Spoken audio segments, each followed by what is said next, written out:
got coming on? I just know some people were like, yeah, I know you see those warriors. I would love to take your pass and play, but I can't. I'm a damn spectator. I'm a spectator.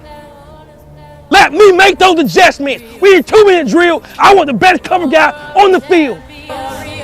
You think everybody gonna love what you do? Man, you know, we right, man. We trying to get real out here right now. They tackling DB. Are they covering DB?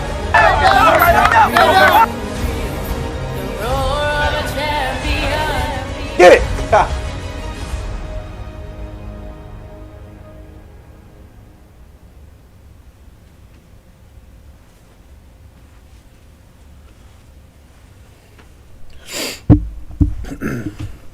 Good afternoon, family, Bulls family, Florida Central Tech fans.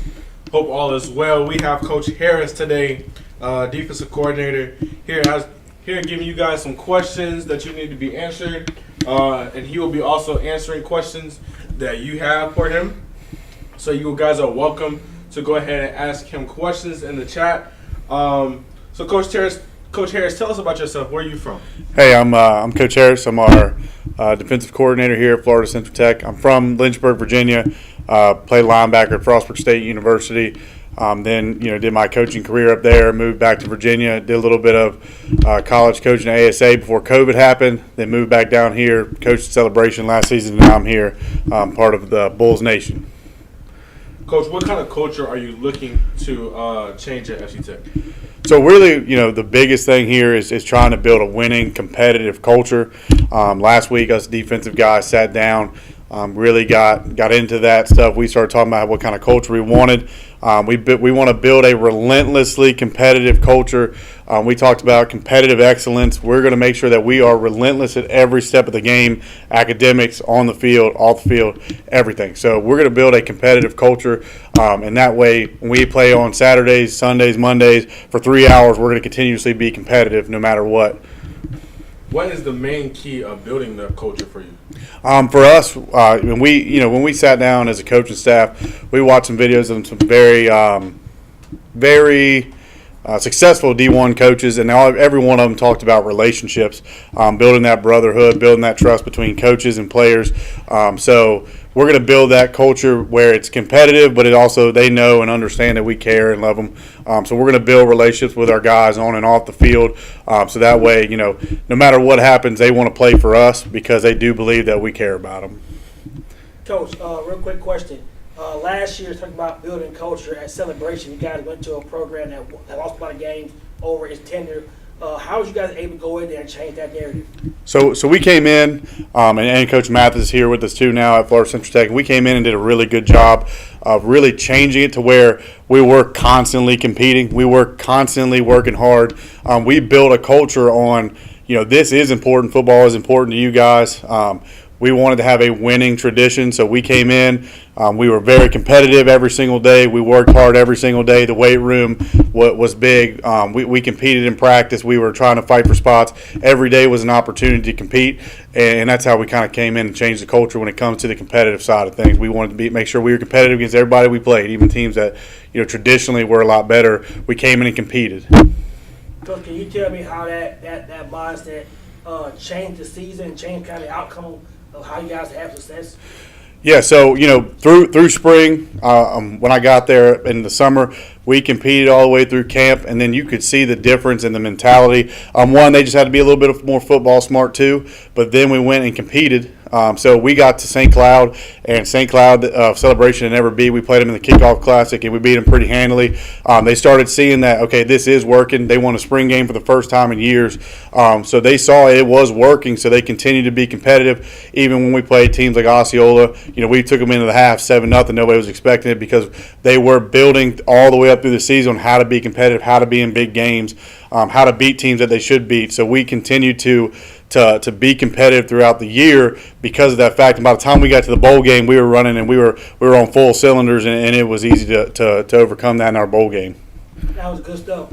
Coach, can you tell me a little bit about the strength program and kind of where it comes from and kind of how you think it have impact on this upcoming season? Okay. That's a great question. So we have a great strength conditioning program. I was lucky enough to be at Frostburg State University, and once I was done playing, decided to go the lifting route. I know I don't look like it now, but I was always a big lifter when I was in sports and stuff, and I always believed that was big for development. So what I did was I started going into powerlifting, won a collegiate national championship with it, and my roommate was Tristan Nazarod. He was the second strongest man in the world. He's still up there on the world stage competing today. He writes our program for us, and it's developing guys. It's an actual Division I style lifting program they're getting, conditioning, strength. You'll see it. The size is going to be different. The strength level is going to be different. So he's done a great job with our program thus far. I'm excited to see what our guys look like when I see them again in August. And our incoming freshmen get an opportunity to develop. I keep tabs on guys throughout this summer, and a lot of them said, man, I haven't worked like this before. I've never done anything like this. It's a different level. So we're going to be bigger. We're going to be faster. We're going to be stronger thanks to Tristan Nazarod. He does a great job with our strength program, and as long as he continues to help us with that, we're going to have an edge on everybody in the NPGAA because of that. Coach, we know you're a defense guy, so I want to ask you, what kind of defense will you bringing in this year? We're going to be multiple. Okay, Coach kind of hit on it the other day, kind of some of the stuff we're going to do. But we're going to be multiple, but our base front is going to be a 4-2-5. But it don't look like a general 4-2-5. It looks like a bunch of different things. So it could be a 30 front look, a 40 front look. It's just going to depend on what we want to accomplish that day and what kind of opponent we're going against, what we think our strengths are going to be. So we're going to continue to be multiple on the defensive side of the ball, make things look like one thing, but it's going to be another. So it's going to be a little bit different than just a base 4-2-5. We're going to make it look a little different this year. What are your goals you're trying to reach for the defense this year? We're going to get 1% better. Every single day we're going to get 1% better. By the time we get into camp, we're going to bring in about 40 guys on defense, 30 to 40 guys on defense. And if we're getting 1% better every single day by the end of camp, by the end of the regular season, hopefully with the playoffs, we're going to get 1% better from those guys all the way through. We're going to have we're going to be a lot better, and we're going to continue to get better. We're going to force turnovers. We're going to be relentless. We're going to run the football, all those different things. Coach, how do you plan to reach those goals? So we're like I said, and you're going to hear the word relentless a lot from me.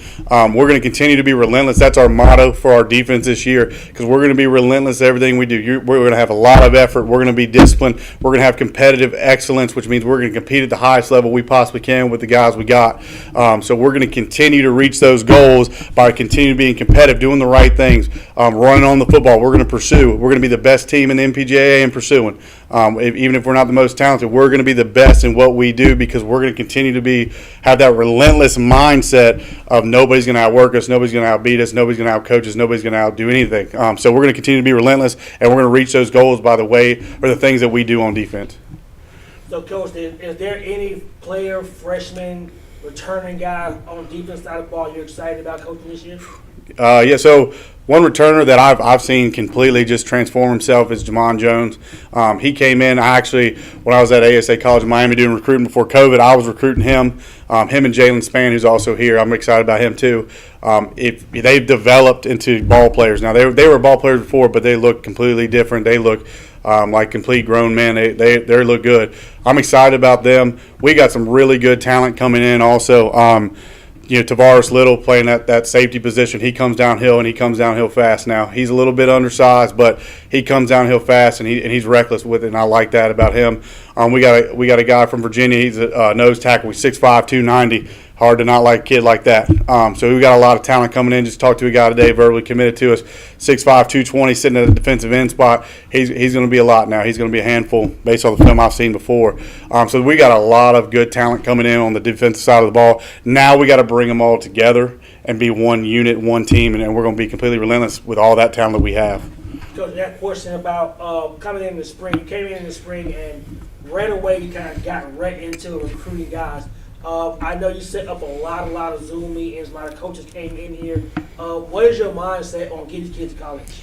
Yeah, so the two biggest things here that I'm most proud about, obviously I'm glad to be the defensive coordinator, but two things that I've done since I've gotten here that I really am proud of doing is, one, in the spring, we did have a lot of guys come in via Zoom across the country, just some names, Trinity International, St. Thomas is going to join us. Fort Lauderdale came in. Warner University came in. We were going to have UNC Pembroke. They all wanted to talk to our guys. They really wanted to see what we had.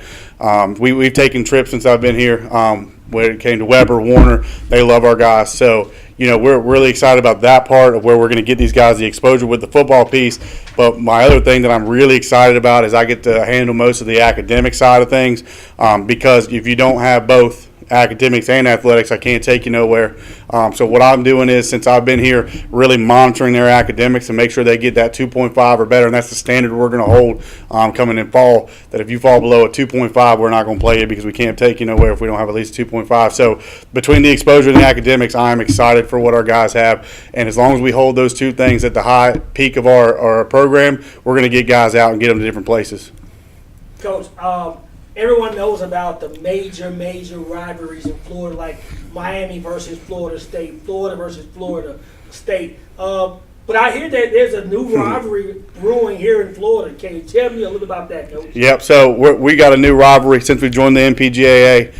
There's some new programs around us that we wanted to build a rivalry with. We're really promoting this one. It's going to be the Battle for Central Florida. We're here in Lakeland. They're out in Orlando. It's going to be the Bonneville Football Academy. So we're really excited about that. I've reached out to their head coach, and he was all for it. And really what it came down to and boiled down to is to get excitement around the games that we play. So we were really excited to make that thing happen, and we've gone a lot. We've gone pretty far with it so far. We've got some good things accomplished, and we're going to make this a big game. Hopefully we get a lot of people out there. It's going to be a night game, so it's going to be really, really exciting. And they get to play for something at the end of it. Coach, can you tell me kind of how this game came about, this rivalry, how did it kind of manifest itself? Yeah, so I reached out to the guys because they're in conference. They're in our side of the conference. We're in the Gulf Coast Conference, and they're in the Northern Division with us. So not only is it a conference game, it's right down the road. It's going to be a night game. It's going to be exciting. It's about middle of the season, give us some excitement. And I knew the people in Lakeland, they really like football, and the people in Orlando really like football. So if we can get them together in a big game at night and make it a rivalry game, it was going to be big. So we decided to name it the Battle for Central Florida, us in Bonneville. And like I said, I reached out to their coach, and they were extremely excited, extremely happy about it. He's been nothing but helpful in trying to make this thing happen. So that's kind of how it went about, and we're ready to roll with it. So, Coach, if anyone wanted to come out and be a part of this great event in this historic season, where's the game located at this year, Coach? It's going to be at Lake Howell High School. They have a great facility, turf field, beautiful stadium. They're going to be playing there. It's going to be at the nighttime. I'm not exactly 100% sure. I think it's in Winter Haven, I believe. So it's out that way, and it's going to be September 24th. Like I said, it's going to be a night game, so expect to be about 7 o'clock when we start, 7, 8 o'clock. 3 hours of excitement now. It's going to be 3 hours of excitement. So I heard there's going to be a trophy at stake. Is there any way that the fans can get a quick preview of what's going to be at stake on that day? Yeah, so me and that coach had talked, and we decided to make it a trophy game, and we were really excited about it. It's the Bonnie Tech Trophy. Nobody except for the guys in-house have seen it. No offense, but not even them. They haven't even seen it yet. So I'm going to go ahead and present it's the Bonnie Tech Trophy, and this will go to the winner of the game year after year. We'll make sure we post the scores on it the year, things like that. But without further ado, here's the Bonnie Tech Trophy. Like I said, September 24th, we'll be battling for that. Okay, so this is what it's going to look like.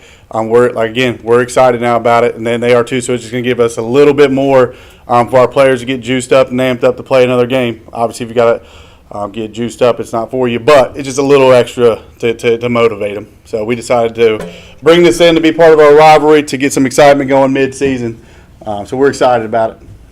Coach, I saw the schedule this year, man. It's pretty tough. What is for you the most exciting game for you? The one that you got circled on your calendar, Coach? Game one, FCC every time. I'm a firm believer. Don't look ahead at any opponents. Now, that being said, I am excited to go visit LaGrange, Georgia. That's pretty cool to play out of state, get to do things like that. Any kind of colleges that we're going to play on our schedule, I'm pretty excited about. One, because obviously it's a college. Two, our guys are going to get head coaches sitting there watching them play on their campus. Go, okay, I need this guy over the guy I've got right now. We need to go talk to him. So it gets them an opportunity. So I'm really excited about those. But obviously game one, I'm ready to kick it off on August 27th. I'm ready for it. My last question for you, Coach. camp starting for you guys August 1. What is going to be Coach Jeff Harris camp? What could the incoming freshmen expect coming in day one of camp?